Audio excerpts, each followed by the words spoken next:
Bonjour, après les événements du match Nice-Marseille, on va essayer de voir dans un nouvel épisode d'Histoire d'A comment ça se passe quand un match est arrêté et ce qui va se passer maintenant. Évidemment, on va avoir du mal à trouver un précédent, donc faut fouiller dans les différents règlements de la LFP et dans les lois du jeu de l'IFAB pour avoir des débuts de réponse.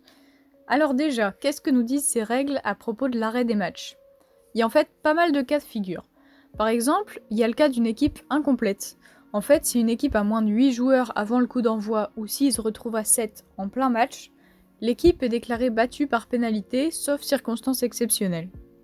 Il y a un autre cas, c'est si un match est arrêté pour intempérie, on déclenche les chronomètres et si l'arrêt du jeu ou les arrêts cumulés dépassent 45 minutes, le match est rejoué.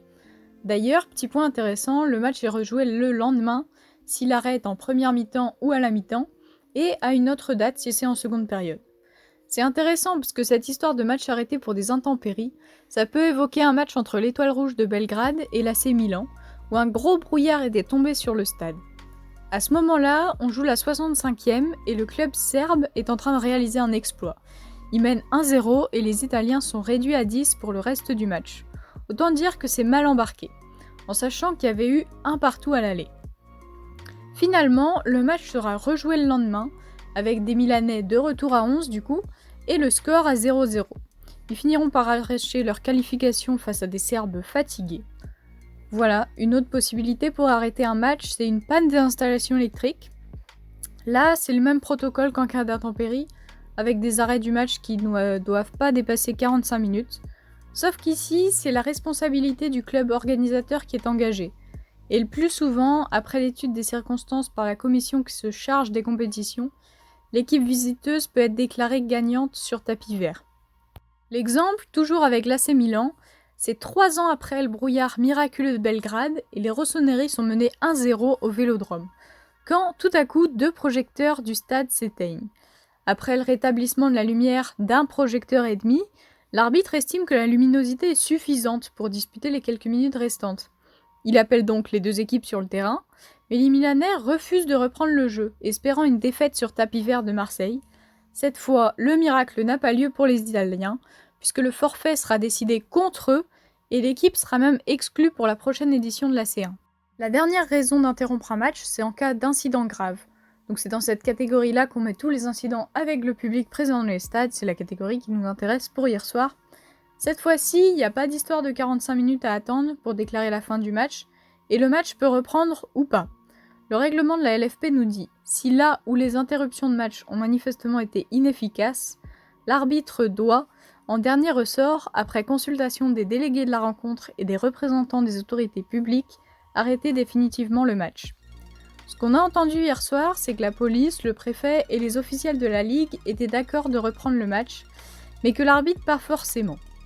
Bon, comme on n'a pas encore le fin mot de l'histoire sur ce qui s'est passé et sur qui a pris la décision de faire reprendre le match, c'est un peu compliqué d'en parler.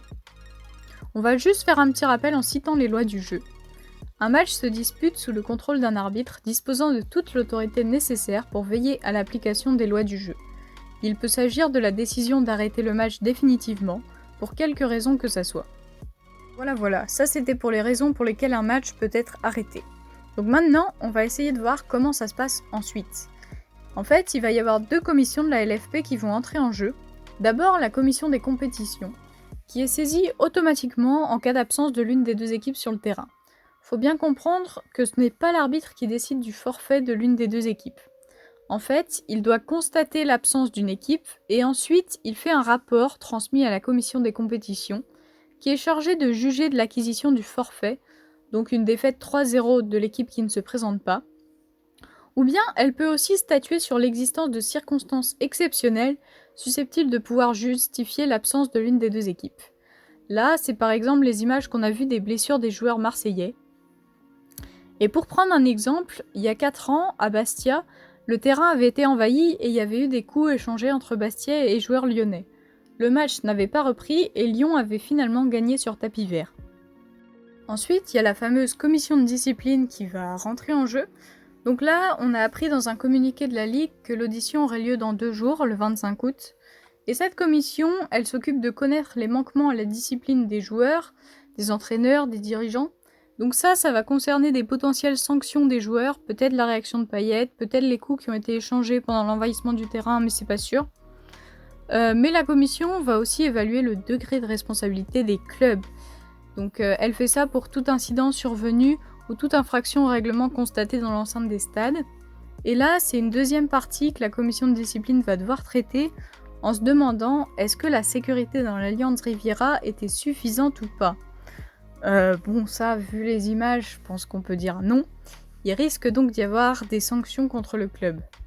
Donc, si on résume, il y a deux commissions qui vont se pencher sur ce match. La commission des compétitions pour décider du forfait et statuer sur des circonstances exceptionnelles. Et puis la commission de discipline qui pourrait prendre des sanctions contre les joueurs, les dirigeants et les entraîneurs, mais aussi et surtout contre le club. Voilà, il risque aussi d'y avoir des sanctions pour les personnes qui ont jeté des bouteilles sur les joueurs et qui ont envahi le terrain, mais comme c'est plus dans le cadre des règles du foot, je suis pas du tout compétente pour en parler.